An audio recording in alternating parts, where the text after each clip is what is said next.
Podemos entender la integración sensorial de dos formas diferentes, como un proceso neurobiológico que hace posible la organización de los sentidos o como un marco de referencia de la terapia ocupacional, en cuyo caso estamos hablando de la aplicación de las neurociencias para entender la conducta y el comportamiento de los niños.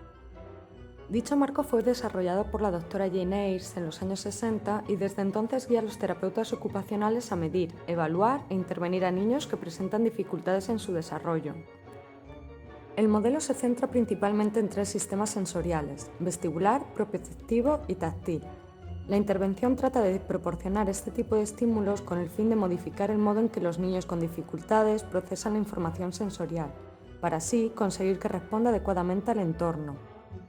No obstante, toda la información sensorial es procesada por 8 sentidos y no 5 como hemos aprendido. Se clasifican en sentidos externos, correspondientes con el oído, la vista, el gusto, el tacto y el olfato, y sentidos ocultos, conformados por el sistema propioceptivo, el sistema vestibular y el sistema interoceptivo.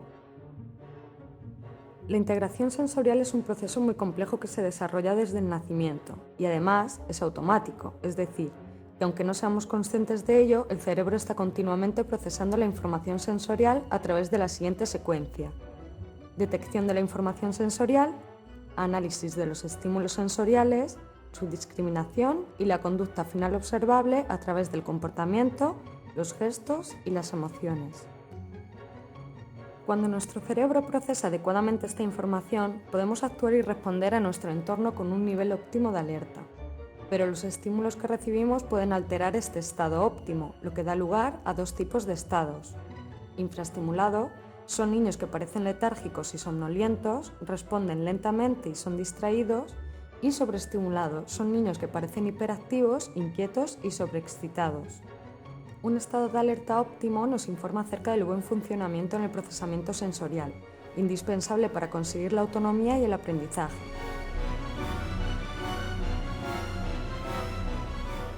Cuando existe una alteración en el procesamiento sensorial, observamos una afectación en las funciones centrales de la autorregulación: alerta, atención, afecto y acción.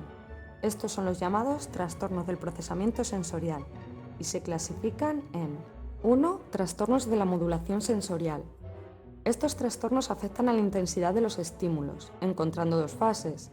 Hiposensibilidad aparece cuando los estímulos son insuficientes para regular el sistema nervioso, por lo que los niños reaccionan poco o lentamente a ellos. Muchos de estos niños necesitan buscar los estímulos para autorregularse, lo que se conoce como buscadores sensoriales. Por otro lado se encuentra la hipersensibilidad, donde los niños reaccionan fuertemente a los estímulos a través de reacciones de huida, evitación o lucha. En segundo lugar encontramos los trastornos de discriminación sensorial. En ellos, los estímulos sensoriales llegan al cerebro de forma alterada, produciendo dificultades para responder adecuadamente. Y en último lugar, encontramos los trastornos motores con base sensorial, donde encontramos una respuesta deficitaria a los estímulos que recibimos, manifestado en el uso ineficiente del cuerpo. Podemos observar dos tipos de trastorno: los desórdenes posturales y los desórdenes práxicos.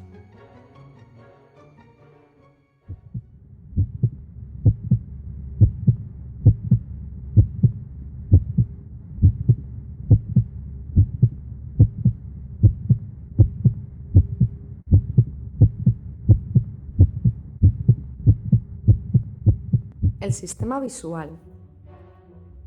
La retina recibe las ondas luminosas y son enviadas a través del nervio óptico hacia los centros de procesamiento visual, donde son procesadas junto con otras informaciones sensoriales, con el fin de dirigir los ojos y el cuello para recibir información del ambiente, realizar seguimiento visual, moverse de forma adaptada por el espacio y analizar y discriminar los detalles de los objetos.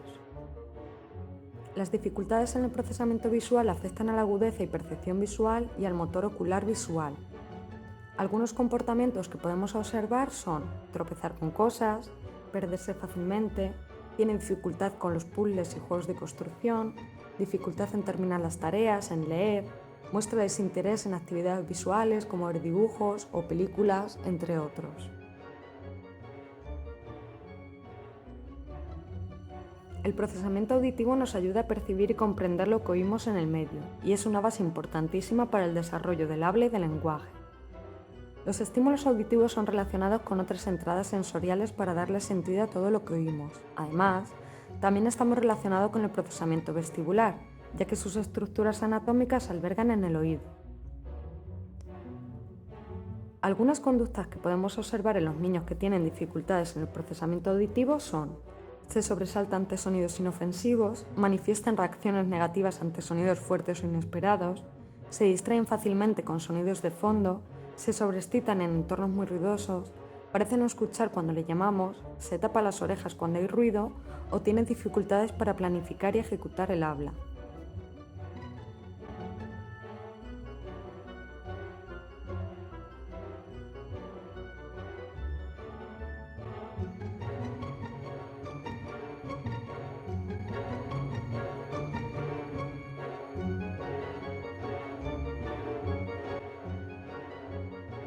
Sistema propioceptivo.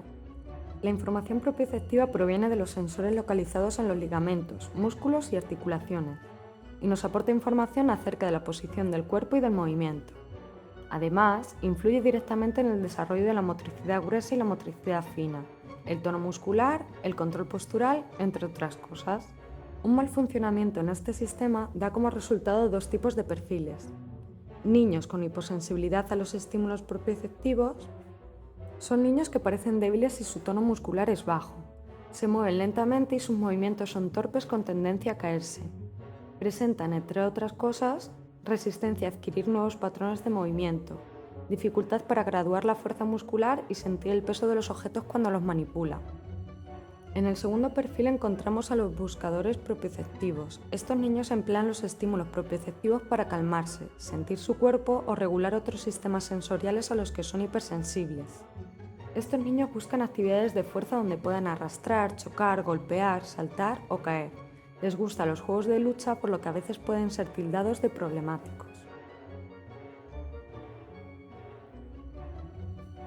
El sistema vestibular es el responsable de percibir las sensaciones de movimiento y la posición de la cabeza a través de dos tipos de receptores: los receptores de gravedad y los receptores de velocidad y dirección. Gracias al sistema vestibular percibimos el espacio, la posición y la orientación. Además, también se encarga de regular las sensaciones de movimiento. Crea y almacena patrones de movimiento, interviene en el seguimiento visual y en el tono muscular, la coordinación bilateral, la seguridad gravitacional, el desarrollo del lenguaje y la regulación del nivel de alerta. Según el tipo de respuesta disfuncional a los estímulos vestibulares, encontramos hiporreactividad al estímulo vestibular. El niño tolera una gran cantidad de movimiento. Sus movimientos no tienen un propósito, el movimiento interfiere en la escucha y la atención. Puede presentar bajo control postural, equilibrio y coordinación, además de dificultad en la autorregulación. Hiperreactividad al estímulo vestibular, donde el niño registra el estímulo pero lo percibe con gran intensidad. Prefiere las actividades sedentarias y su respuesta al movimiento o al cambio de posición le produce ansiedad, miedo, vértigo o enfado. Se diferencian dos tipos: la inseguridad gravitacional y la intolerancia o aversión al movimiento.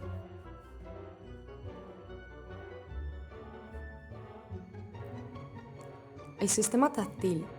El sistema táctil nos proporciona información sobre el contacto, la temperatura, la presión o el dolor, y también sobre las características de los objetos: tamaño, forma, textura y peso. Sus funciones principales son de protección y discriminación, lo que nos ayuda a clasificar las sensaciones como tranquilizadoras, sedantes, familiares o de peligro, y a localizar y reconocer las sensaciones táctiles que nos proporcionan los objetos. El sistema táctil, además, influye en el esquema corporal, la coordinación y destreza manual, el planeamiento motor y la atención. La disfunción en el sistema táctil se relaciona con tres tipos de dificultades. 1. Hiporreactividad al estímulo táctil. Son niños que pueden tener dificultad para darse cuenta de estos estímulos y presentar alta tolerancia al dolor. Pueden buscar esta información de forma más intensa. La defensibilidad táctil se caracteriza porque los niños sienten estos estímulos con gran intensidad, siendo muy molestos y dolorosos. Suelen mostrar en un estado alto de alerta y reaccionar impulsivamente a estos estímulos, por lo que podemos observar que evitan el contacto con otras personas, usar ciertos materiales o comer ciertos alimentos. Y en último lugar, los trastornos de la discriminación táctil. Los niños presentan dificultad para identificar, organizar y utilizar la información táctil, provocando baja conciencia corporal, torpeza motora, dificultad para la coordinación, la motricidad y la somatodispraxia.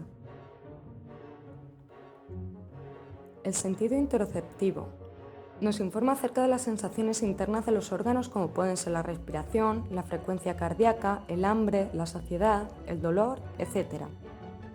Las sensaciones se relacionan con un estado emocional y esta información es usada para dar una respuesta adaptada y consecuente.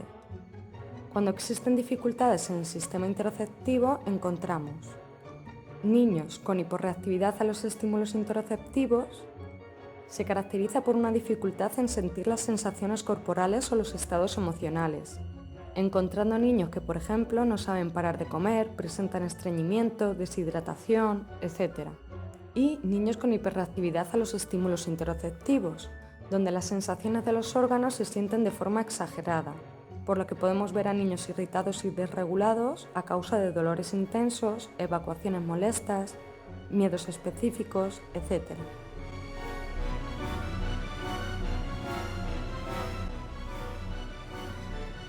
La intervención. Los niños con disfunción en integración sensorial necesitan un ambiente exclusivo que les proporcione la seguridad y las sensaciones que necesitan. La intervención trata de ofrecer actividades ricas en sensaciones vestibulares, propioceptivas y táctiles, variables en intensidad, velocidad y/o duración, teniendo en cuenta el perfil sensorial de cada niño, sus características, fortalezas, rutinas y entorno. La labor del terapeuta ocupacional especializado en integración sensorial será dirigir y estructurar en mayor o menor medida el ambiente para ayudar al niño a reorganizar sus respuestas, siempre guiado por la motivación intrínseca del niño por el juego. Las actividades que se proponen durante la intervención tienen que suponer un reto a la vez que promueven el éxito y ser graduadas en complejidad dependiendo de la participación del niño. Pero, ¿cómo sabemos qué tipo de experiencia necesita cada niño? Antes de iniciar la intervención, necesitamos realizar una valoración exhaustiva para determinar la existencia de algún tipo de desorden en el procesamiento sensorial. La valoración se basa en un conjunto de pruebas que, junto con la observación clínica, la entrevista, la encuesta a los padres y el posterior resultado y razonamiento clínico, se obtienen los diversos perfiles sensoriales. Dependiendo del perfil sensorial de cada uno, podemos ofrecer varios tipos de experiencias. 1. Experiencias que ayudan a calmar el sistema nervioso. Este tipo de experiencias se usan cuando el estado de alerta está por encima del umbral óptimo. Se ofrecen actividades que incluyan tacto profundo, vibración, presión o estimular vestibular lineal, lento, rítmico y previsible. Experiencias que ayuden a estimular el sistema nervioso. Cuando el nivel de alerta está por debajo del umbral óptimo, estas experiencias nos ayudan a activarnos y estar atentos y disponibles para actuar. Se incluyen actividades que ofrezcan estimulación táctil superficial, como cosquillas, y estimulación vestibular con la que pueda moverse con rapidez en varias direcciones y sea imprevisible. Las experiencias vestibulares, donde se incluyen actividades como botar sobre las pelotas, montar en bicicleta, patinar, saltar en una cama elástica, usar los columpios y los toboganes, participar en circuitos de psicomotricidad, etc. Experiencias propioceptivas. Podemos proporcionar este tipo de experiencias a través de juegos de presión profunda, practicar en un rocódromo, usar un trapecio o espalderas, juegos como guerra de almohadas o tirar de la cuerda, realización de algunas tareas domésticas como llevar bolsas de la compra, usar pelotas antiestrés o masas sensoriales de alta resistencia. Y por último, se ofrecen también experiencias táctiles, que podemos proporcionar a través de masajes con lociones corporales, uso de diferentes materiales para realizar actividades plásticas, cocinar postres, jugar con cajas táctiles, disfrazarse, usar pintura de cara, etc.